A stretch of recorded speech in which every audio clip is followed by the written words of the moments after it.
and are asking anyone who has maybe witnessed this crash to give them a call. A portion of the Austin Street at the intersection of East Bridge Street was closed for most of the morning, but it is back open at this hour. All right, we're going to turn our attention to hurricane coverage now. NBC is providing a special report. We'll be back with you in a few minutes. We'll turn it over now to Lester Holt. This is an NBC News special report. Hurricane Dorian. Here's Lester Holt. Good day, everyone. It is 5 p.m. in the east. We're coming on the air to bring you the latest on Hurricane Dorian, now just off the coast of South Carolina and bearing down on the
throughout the evening, including maybe a little bit now. Absolutely. Let's check in first with Jess Conley and see what's brewing here.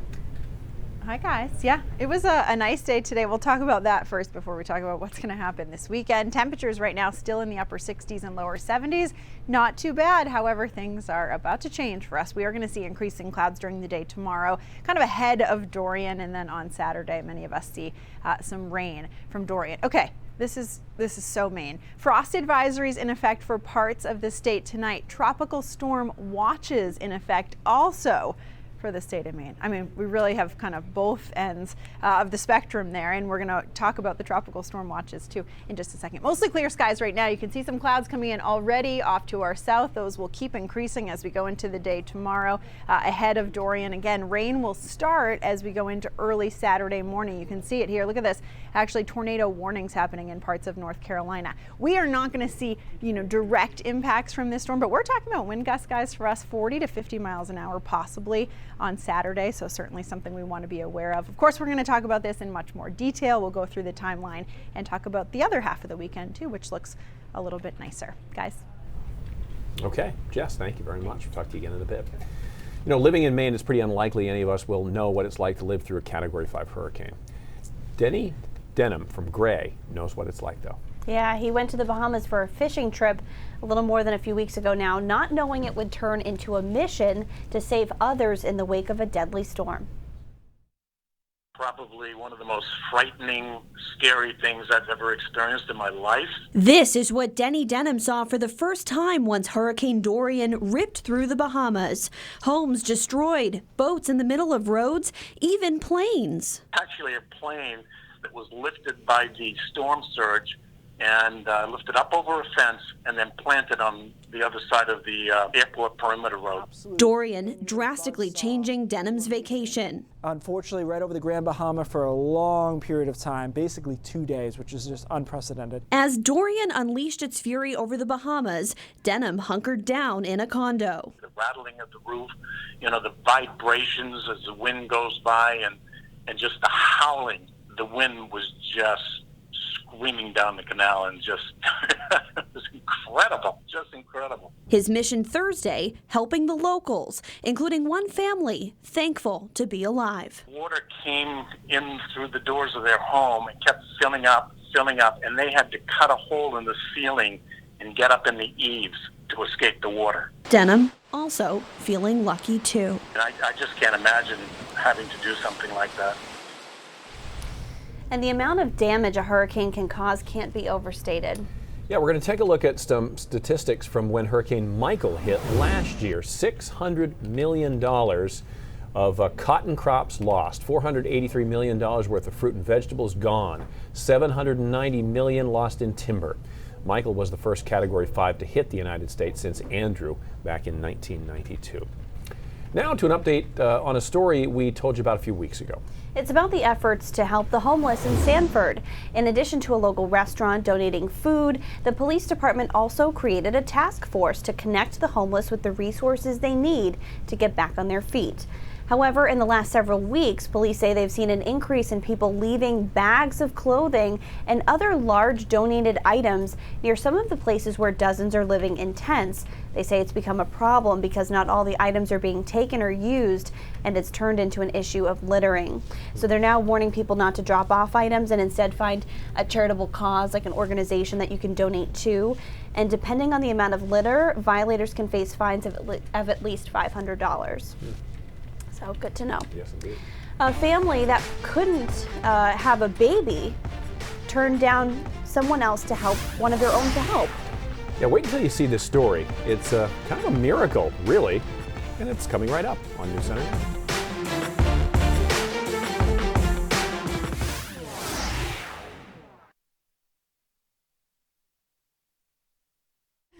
It's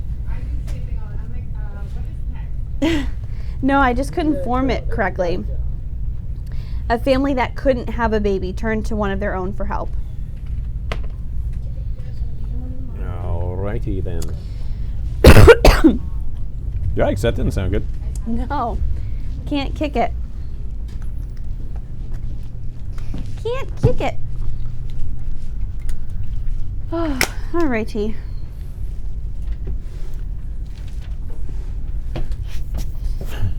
Would you like some help? Yes, please. Thank you. Okay, thank you. Mm-hmm.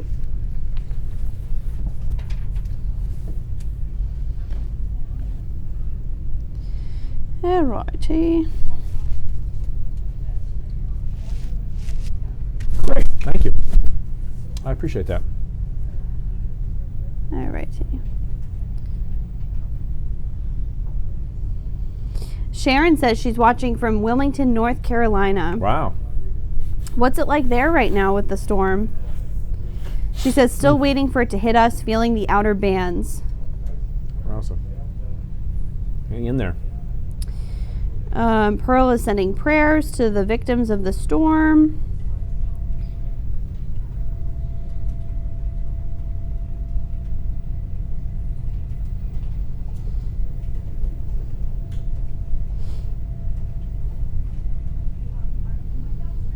Thanks for bearing with us through that special coverage we had from NBC.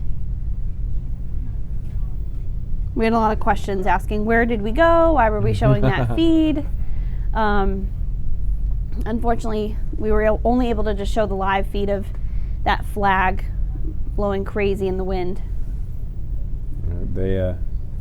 NBC had a live reporter in the scene. They had Al Roker doing a forecast and Lester Holt doing a little something.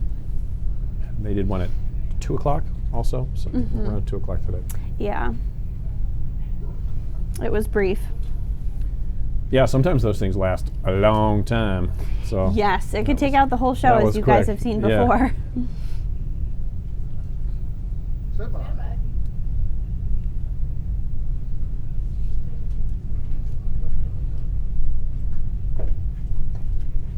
Rosalind, was that audio better?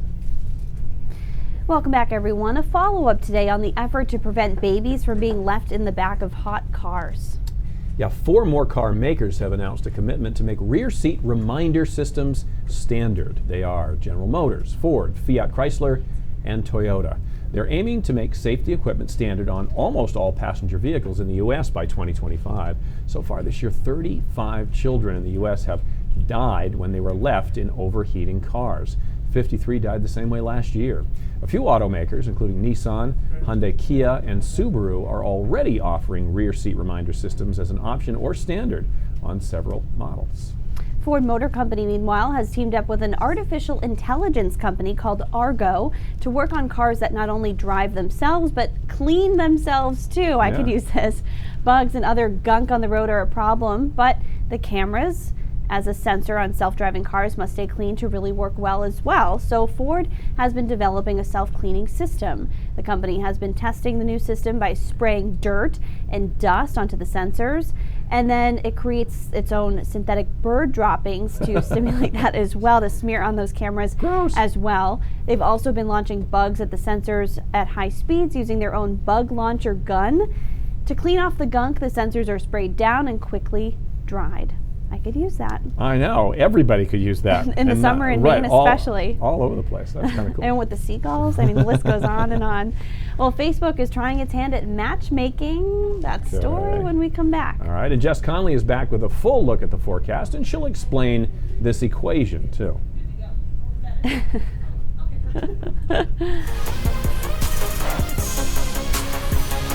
Listen.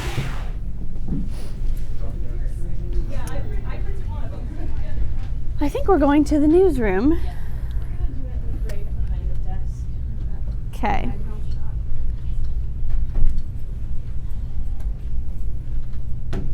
Oh, we're going right here.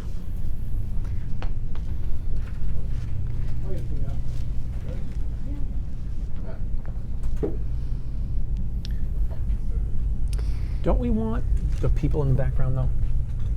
Isn't that what we're supposed to do? Yeah, I'm gonna move. Okay. Because I think I'm... Over here. Oh, wait, no, actually. Nope. Yeah. Right. Yeah. We'll slide it over, yeah. A little bit, yeah. Teresa's offering words of encouragement in my last few weeks of being in this condition. Thank you, Teresa. Here, I get you. Thank you. Thank you. So, Paul just made an interesting comment about the story we just ran about reminding parents that there are children in the back seat. He says if you need to be reminded that you have children in the back of the car when you get out, then you probably shouldn't have children in the first place. That's a little harsh, though. It is harsh. What did we just read? There is something about the mind that when you are going to, I just saw like an expert talk about this, when you're going to work every single day, you do the exact same thing every single day. And then all of a sudden, somebody who usually takes the kid to childcare can't take the kid to childcare. So there's a change in your flow. Right. But you get in your car and your brain defaults to where you usually are. So, I mean, you know, those people aren't stupid. They're just, they've made a horrible mistake. Yeah. And it doesn't, you know, diminish what has happened, but I think that's a little harsh. Yeah. It is tough. I mean, I saw that actually come up in the case of the father, I think, in another state who left his twins in the back and they passed away. That might have been in New York, but it was a case of the routine changing. Yeah. Your brain has a tendency to, you know, like how many times have you gotten on the highway and driven to work, even though you're not going to work? Right. But you take the exit to work. Exactly. You know, I've done that before. And you're like, oh my gosh, you're going the wrong way on the highway and stuff. It happens, unfortunately, a lot to me. Right. Stand by.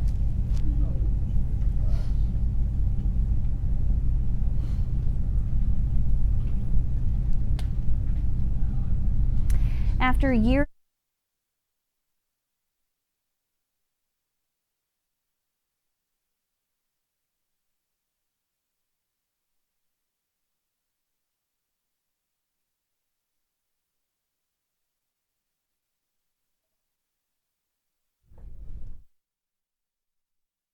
pathway to parenthood. We met as first week medical students, and when we got married 3 years later, we immediately started trying to build our family. I knew that I had a medical condition that may make it difficult, and after a year of trying, when we had not conceived, we started seeing a fertility doctor. After 5 years and 6 rounds of IVF, the doctors said that we needed to switch gears and consider a gestational carrier, which in the lay community is referred to as a surrogate. The prospect of another woman that you don't know carrying that baby, that's really, really an awful thought. We were devastated. When we learned that it was going to be a struggle, I watched my beautiful daughter, who was always a happy spirit, become sad. Seeing her in that way, seeing her unhappiness, we felt perhaps we can do something to help. And we thought, now who could be this surrogate?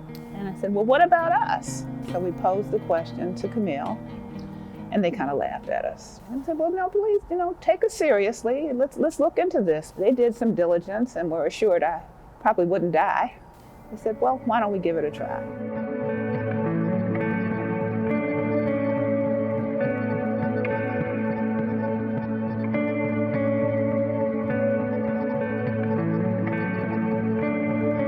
I saw the first one get pulled out, and that baby was screaming. I thought, I'm a mom. I saw these little beautiful people. They were ours. We had overcome.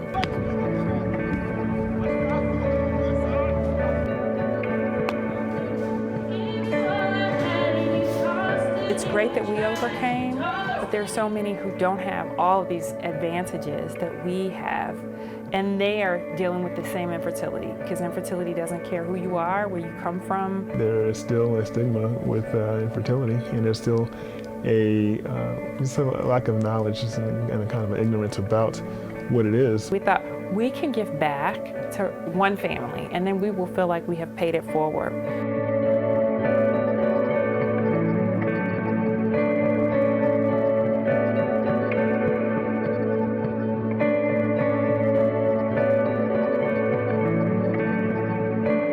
Just trying naturally and nothing was really happening. So we decided to go to the fertility clinic. We found out during that time that both of my fallopian tubes are blocked.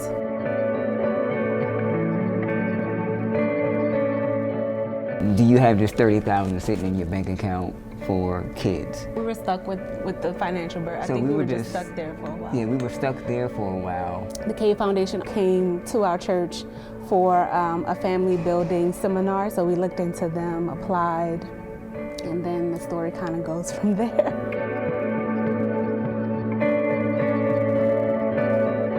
I would want them to know that we're grateful to them, that we're happy to be an extension of their foundation now. I don't know anybody else that's walking around saying that I have a foundation that can help you.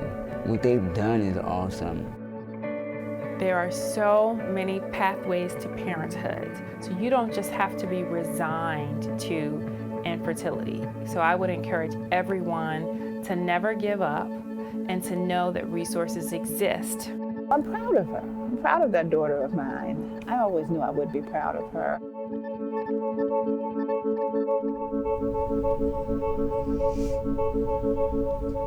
Wow, what a great story, huh? I know. Infertility can affect so many people, so many couples, and what a great way to pay it forward. Fabulous. Yeah. Fabulous.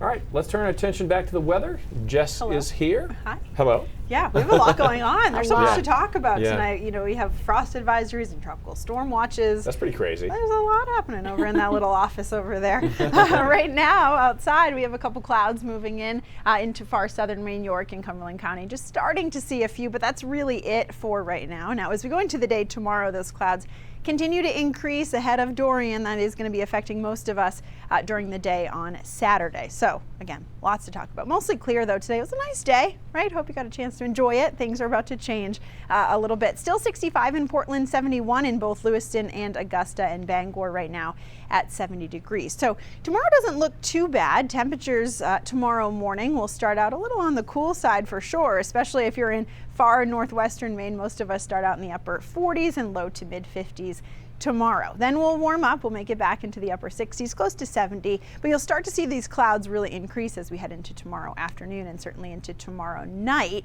And that's when we'll start to see rain move in too. You can see overnight into early Saturday morning, a couple sprinkles in far southern Maine. Then as we go into the early morning hours of Saturday, this is 4 a.m., we're starting to see that rain closest to the coast, and that continues to move through as we go throughout the day on Saturday. I know a lot of people have plans on the weekend. I know a lot of weddings are happening on Saturday. Unfortunately, it doesn't look great in the morning. Now, some good news is, looks like this moves out as we head into the late morning and early afternoon hours of Saturday. So it's good. We're not going to warm up though. Temperatures, you'll notice, will stay in the upper 50s. So it is going to be a pretty chilly day. Some of us may make it to about 60, but that's about it. So rain gets out of here by Saturday night, and then Sunday actually looks pretty nice. But it is going to be rainy, and it's also going to be windy, and we'll look at that in just a second. Hurricane Dorian still a Category 2 storm, winds of 105, gusting up to 125, now moving to the northeast, picking up speed, and that's how it's going to get here so quickly as we head into this weekend, especially on Saturday. All right, let's take a look now at what's happening. You can see tornado warnings in parts of the south and parts of North Carolina right now. Some of the outer bands of hurricanes can actually spin up a few tornadoes. That is not expected to happen here, so I don't want anyone to be thinking that. However, we're keeping a close eye on it, and so are the hurricane hunters flying through this right now. Here's the plane. This is actually live.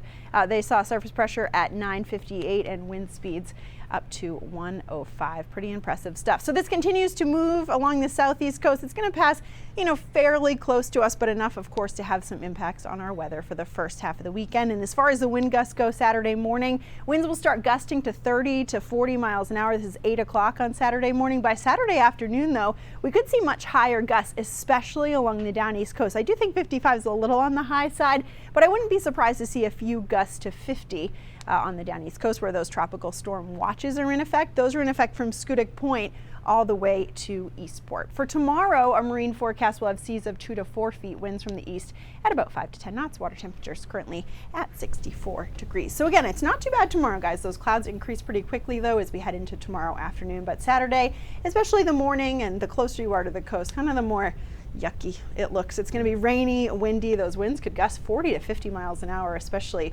along the down east coast. More sun though as we head into the second half of the weekend, so it'll be a little bit nicer into early next week too. But yeah, if you're anywhere from Schoodic Point all the way up to Eastport, definitely prepare for this because wind gusts of 50 miles an hour, really no joke, plus all the rain. So maybe if you have outdoor furniture, that sort of thing, get that inside, any tents or anything set up like that. And then watch a movie or 2 or 3. Yes. Yeah. Right? For sure. All right. Perfect. Thanks, Jess, very much.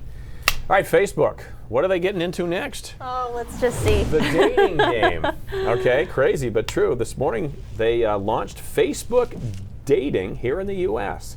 after offering the service previously, actually in 19 countries, so it's not that new. Only available to Facebook members 18 years or older on the Facebook app. The service will live in a separate space from users' Facebook profiles to keep the dating activity away from your news feed, unless you want to put it there.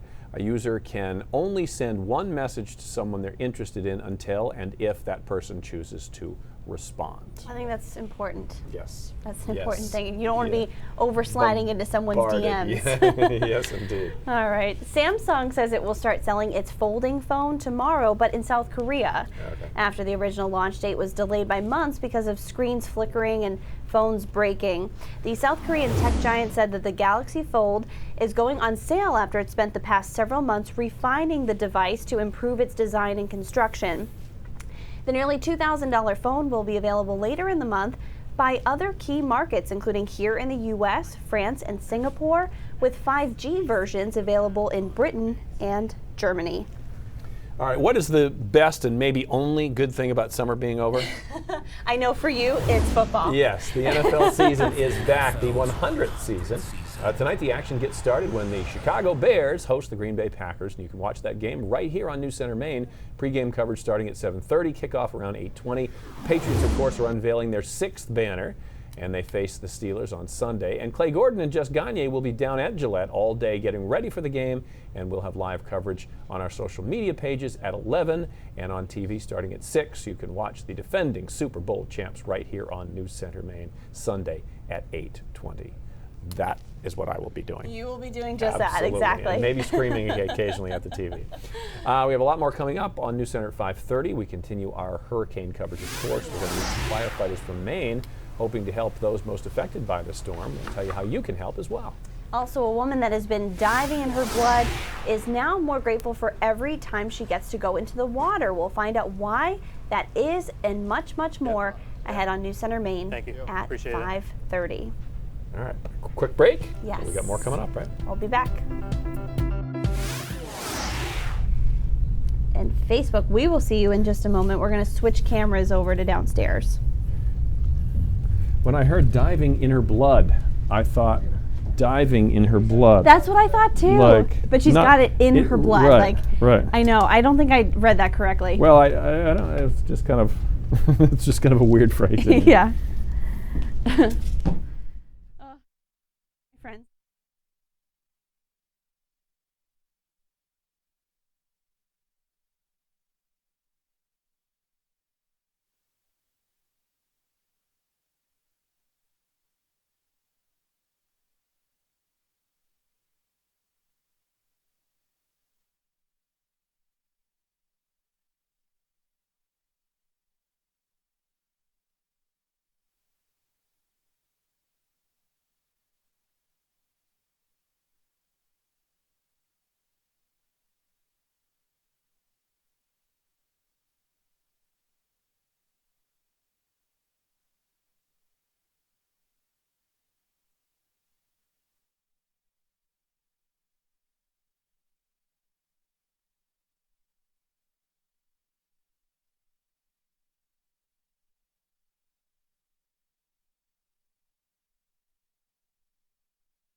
Scientists who collected DNA from Scotland's Loch Ness suggest the lake's fabled monster might be a giant eel. Oh. Okay. Neil Gemmell from the University of Otago in New Zealand says the project found a surprisingly high amount of eel DNA in the water. He's cautioned that it's not clear whether this indicates a gigantic eel or just a lot of little eels, but he said the idea of a giant eel is at least, plausible. Loch Ness is the largest and second deepest body of fresh water in the British Isles. Some more truth to the Loch Ness Monster. Well, as Hurricane Dorian makes its way up the eastern seaboard, some surfers are taking advantage of the swells. Even with a no swimming warning, they are out there, and kite surfers could be seen in the surf at Kill Devil Hills in the Outer Banks Thursday. Approaching Hurricane Dorian brought strong winds and decent waves for the surfers. Braving the conditions, a few kite surfers did catch some big air. Hurricane Dorian continues to hit the North and South Carolina coast, and we will have more on that throughout the next 90 minutes on News Center Maine. It's kind of cool to watch. It is cool. Yeah. They have to be daredevils to do that. All right, News Center 5:30 starts right now. Coming up next on News Center at 5:30. How can we prevent the illness in the first place? How can we improve the accuracy of the testing? There are more questions than answers when it comes to preventing tick-borne illnesses, and Maine has had more than its share. Tonight, how one Maine senator is pushing for a nationwide strategy against ticks. Plus, if I can help somebody out there that doesn't know, that's why I'm doing this. as we near the Dempsey Challenge fundraiser in late September, we begin our profiles tonight of the people who've benefited greatly from the Dempsey Center. And the wind is howling, the rain is coming down hard in the Carolinas as Hurricane Dorian bears down. Power is out for at least 200,000 people. The news starts right now.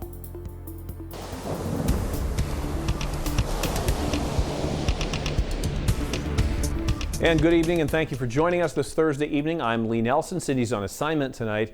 The hurricane continues to stalk the East Coast, battering communities from Florida through the Carolinas with severe wind, flooding rain, a dangerous storm surge. The hurricane is expected to make landfall this evening near Wilmington, North Carolina, and that is right where Jay Gray is with the very latest tonight. Hurricane Dorian continuing its attack across the Carolinas. The storm has regained strength. It is serious, and it can be deadly. The eye of the storm just offshore, but close enough to cause major problems. In South Carolina, trees and power lines down, roads flooded, this empty SUV stuck in the growing surf. In North Carolina, the worst is still to come. 100-mile-an-hour winds and a 7-foot storm surge projected along the coast. This won't be a brush by. Whether it comes ashore or not, the eye of the storm will be close enough to cause extensive damage in North Carolina. The storm is also spawning tornadoes. Oh my gosh, things are blowing up there. Splintered wood and twisted metal littering this mobile home park after a twister touched down on a North Carolina barrier island. It's completely destruction out here. Bits and pieces of people's homes and lives scattered. We're lucky there wasn't more people in the park, and luckily there wasn't lives lost. More than 1 million people along the Carolina coast are under mandatory evacuation orders. Charleston, largely a ghost town right now, where the eye of the storm came within 20 miles, flooding parts of the city's historic downtown. Now, the rest of the Carolina coast bracing for one final lashing from Hurricane Dorian. Now, this has been such an unpredictable storm. If it follows the current forecast path, it could make landfall in this area sometime late tonight into early tomorrow morning. Jay Gray, NBC News, Wilmington, North Carolina.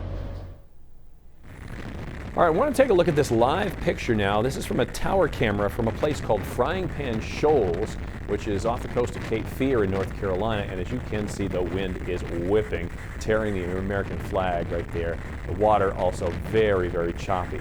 Dorian is expected to have a small impact on Maine this weekend. It won't be anything like what we're seeing there in the Carolinas, but it is something to be aware of.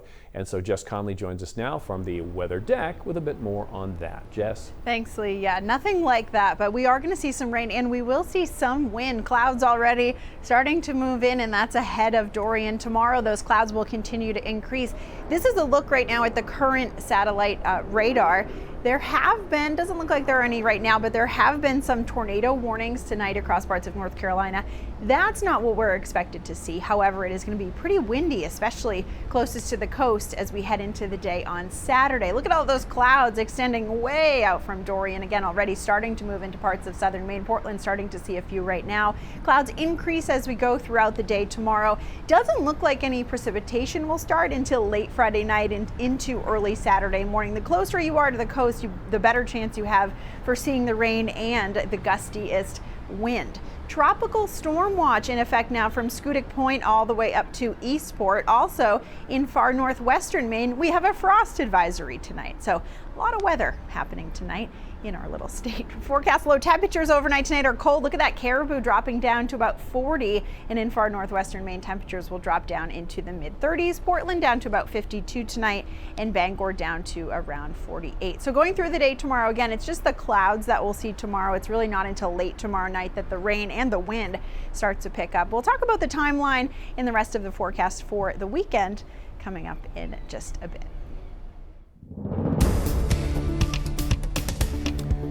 All right, Jess, thanks. We look forward to that. Now this, Lyme disease. We talk about it a lot, spread by deer ticks. It was discovered more than 40 years ago, but there is still no standard for treatment. That's just one of the issues discussed at a federal hearing this morning at the University of Maine in Orono. Senator Susan Collins is sponsoring legislation that would provide $100 million in funding for a national strategy to prevent tick-borne diseases. Vivian Lee was at that hearing. She joins us now with more. Hey, Viv. Yes, Lee. Senator Collins heard concerns from patients who didn't get timely diagnoses and effective treatment because many doctors are not on the same page. Now, Paula Jackson-Jones was bit by a tick 10 years ago, but she was misdiagnosed by 23 different doctors for 2 years. She suffered from panic attacks, respiratory infections, and fibromyalgia. Initially, she had 4 negative tests for Lyme. She finally found a doctor who offered her a more comprehensive test, which came back positive not only for Lyme, but for several other tick-borne illnesses. Now, Dr. Sean McCloy, who treats patients for Lyme who have Lyme, testified that there are 2 sets of guidelines put out by the country's leading infectious disease specialists. Now, Dr. McCloy follows some from both guidelines depending on each individual patient.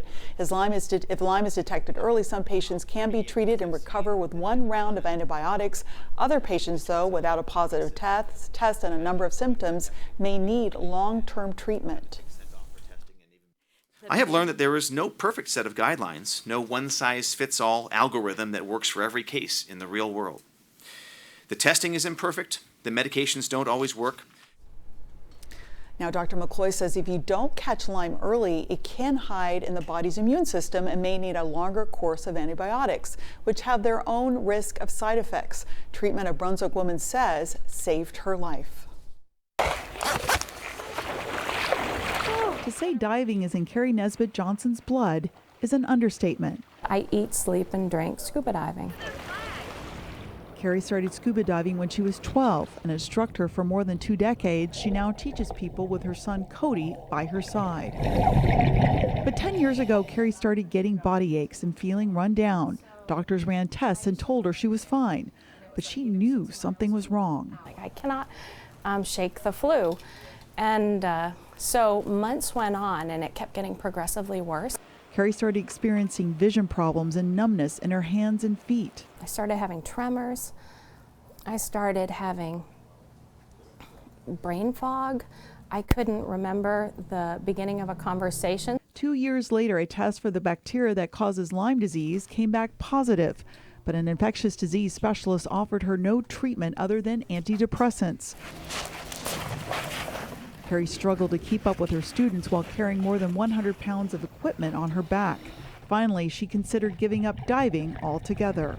I'm done. Nobody believes that I'm sick. Then, a customer recommended that she see Dr. Sean McCloy. McCloy, a medical doctor who treats dozens of patients for chronic Lyme. Dr. McCloy put Carrie on an extended course of antibiotics. She says the healing process was very difficult, which felt like swimming against a strong current. You drop to the bottom, you do what you have to, because the ocean's not going to give up. It'll kill you. And so I knew Lyme disease, the same thing. Carrie slowly weaned off the medications as her white blood cell count improved. We're going to head out 240 degrees. Okay. Now she has no symptoms and is thankful to Dr. McCloy for helping her dive back into instructing her scuba students. She also mentors other Lyme patients who are struggling, but says the illness doesn't define her life. Lyme disease made me a better person, a better instructor, a better mom. So I'm grateful. I don't want to ever go through it again. Now, coming up at 6 o'clock, we'll hear from experts who are tracking ticks and the disease they carry throughout Maine. We'll have that coming up. Just when you think you've heard everything about this and you shake your head, then you hear something like those more stories to tell, Lee, unfortunately. Unbelievable. Yeah. All right, Viv, thank you so much. All right, we're going to take a quick break. When we come back, actually, we're going to go back to that Senate hearing in Orono that Viv was at. It gave Mainers a chance to see how the wheels turn in Washington. That when News Center at 5:30 continues.